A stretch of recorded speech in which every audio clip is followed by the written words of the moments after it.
Okay, so hello everyone. My name is Dave Foley. I'm with Hasmark Publishing International, and Judy O'Byrne and myself are here today with our special guest. Nancy Lynn is living right now in Qatar. How cool is that? And so Nancy, I'd like to start off by asking you the title, the name of your book, and who did you write it for? Okay, the title of my book is A Life of More, and I wrote it, anyone can read it, but I wrote it mainly for women over 40, women who think that this is as good as it gets, they have to settle with their life, or women that have lost hope for a better life. So that was the main Yeah, that's great. audience. Yeah, Yeah, absolutely. wow. Yeah. Especially during this time. Right. You couldn't have picked a better time to bring your book out. So that's phenomenal because I have a funny feeling a lot of people are going through some heavy stuff right now. So it'll help them a lot. I love it. A life of more.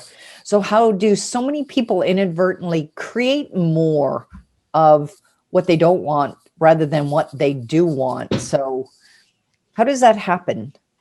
Well, I didn't realize this until just recently, but there's two laws. There's more than two laws in the universe, but these laws, there's the primary law of vibration, and then there's the law of attraction. So if you're vibrating something, you're going to attract that. Like say you're going someplace and you think, I don't want to be late. I don't want to be late. I don't want to be late. Well, what you're vibrating is lateness. So that's when you find, oh, all the red lights, I hit every red light. So what you're vibrating is what you're attracting. You have to focus on what you want to attract rather than what you don't want. So you could say, I want to get to the meeting safely on time. And just as opposed to, I don't want to be late, I don't want to be late, because then you're attracting issues. That's Exactly. just one example, but Yeah, Yeah. great example. We do that so often, though. I call it the self-talk. I know I've been there. right, right. So how important, I guess I sort of answered my own question, but how important is that self-talk? When I learned to ask better questions like, what do I want from my life? What do I love in my life? That's when I found my life turning for the better. Oh, I like And I that. wasn't focused on what needed to be done, what I thought was best. Abraham Hicks talks about this too, like even asking in the moment. You're having a bad day or you're having a bad moment. What do I want in this moment? And then you're focusing on what would you want? And Yes. then you can get the feelings to come up with what you want. And then you're attracting more of those better things into your life because Excellent. you're thinking about the good things and you're feeling the good things. So It sounds like you have a good backstory there. So were you in that place where you were asking sort of all the wrong questions, or oh your yes, self-talk was all that?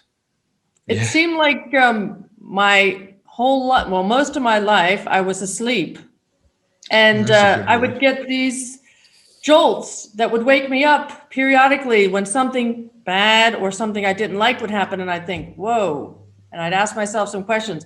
Then I might doze off again and life would bring me something else until things just kept coming faster and making my life more uncomfortable until I had to wake up and say, okay, what's going on here? You know, what the cause and the effect. And that's when I started searching for the answers of why this was happening. Because we're not really taught to ask good No, questions. no, You we know, most aren't. of it's why me or why Yep. is this still Yeah. happening or Yes. whatever. Yeah. Yes. You know, nobody ever tells us to ask what good could come out of this or what would I love to come from something like this or what, you know, what could I do? What is a step I could do to make my life better from this Better. point, you know? Yes. So, Yeah. Exactly. Exactly. We don't realize the power that we have to be able to shift hmm, things. yeah, It's exactly. truly incredible how, like you said, even when it's a bad thing that happens to us, we can sit there and go, woe is me, or we can say, okay, what's the lesson in that? Let's see if we can shift. Right, right. And that's what's so important is we have the power to shift our energy and the energy around us. And that's what you're saying. Mm. And I think it's about being specific too.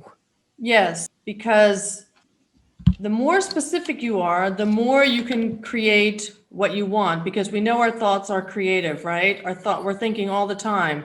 But as I said before, and as the great metaphysical thinkers have said, that as we concentrate on more of the good things, then we're attracting them into our lives. You're creating that reality for yourself. Right.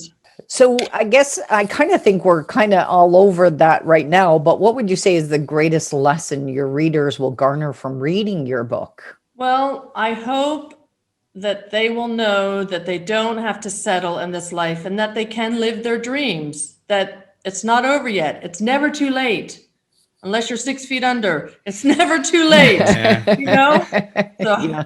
If you're watching this now, it's not too late. that's right. Good point. I like that.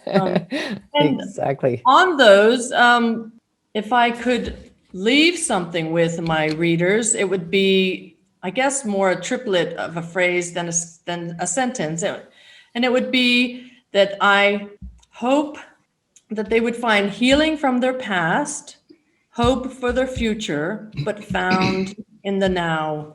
They can find hope and healing.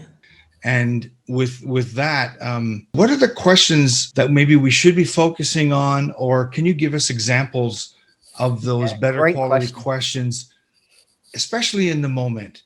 Because when you're in the moment, you start to go into this reactive Right. mode. Yes.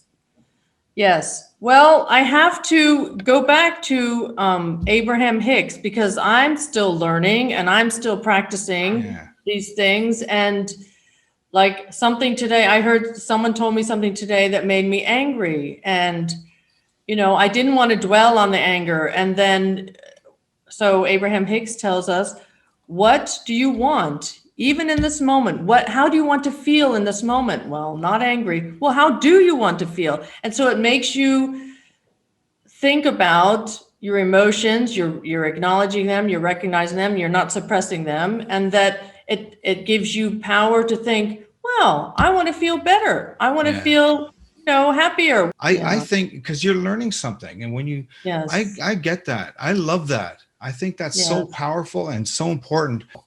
Absolutely. Right. But it's Figuring out how to do that. not, finished after you do it a few times. Believe you me, it's a work in progress. There's always something that's, I guess, helping you practice that.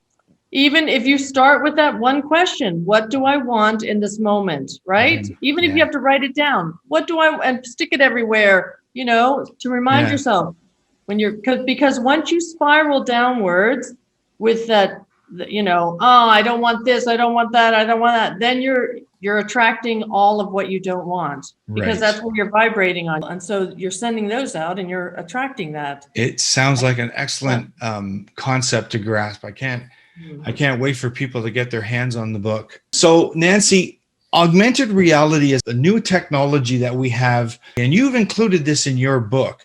Augmented reality is where your book can come alive for the reader through this nifty technology. And in your case, I'd like you to tell us what you're offering the reader in terms of augmented reality. Well, I'm offering each reader 2 of songs that I've sung, and 2 very important topics, love and listening. And Wow. I hope that when they listen to them, that they will feel the love and that they will be able to listen to the infinite power that's within them. Excellent. And, yeah. Beautiful. Now And, I've heard your songs and they are really good. You are an amazing singer. But I just have to comment real quickly on that, because my mother used to always love to hear me sing, and she used to push my songs on everybody, and I would get embarrassed. But as time went on and I read more and my awareness became, greater, I realized what Marianne Williamson said when she says, your playing small doesn't serve the world. And so now it's not Yes. about pride, it's about a gift, God's gift through me to the readers. Wow. Good for you. That's an Thank you for excellent- stepping up and doing Yes, that. absolutely. Yes. It is a gift to all of us. And we can't wait to hear them. Now we got to get the book now because So there's really- augmented reality with your Yeah, really. There's the songs. wisdom in How the book fun. plus the music. Yeah, exactly. Exactly. Very, So very let's good. let's tell the readers again where they can reach you. They can reach me at nancylynnofficial@gmail.com or I have a Facebook page too. Nancy Lynn Official, Facebook, and then nancylynnofficial.com. Perfect. Awesome. Excellent. Perfect. All righty. Well, thanks everyone for watching and joining us today. This has been a wonderful time, and we look Exactly. forward to reading your book and seeing it on the shelves. Yes, right. thank you, Thank Nancy. you. Thank you very much. It was a Okay. pleasure. Bye, Thank everyone. you. Enjoy your day. Thank you. Okay, Thanks. bye now. Bye. Bye.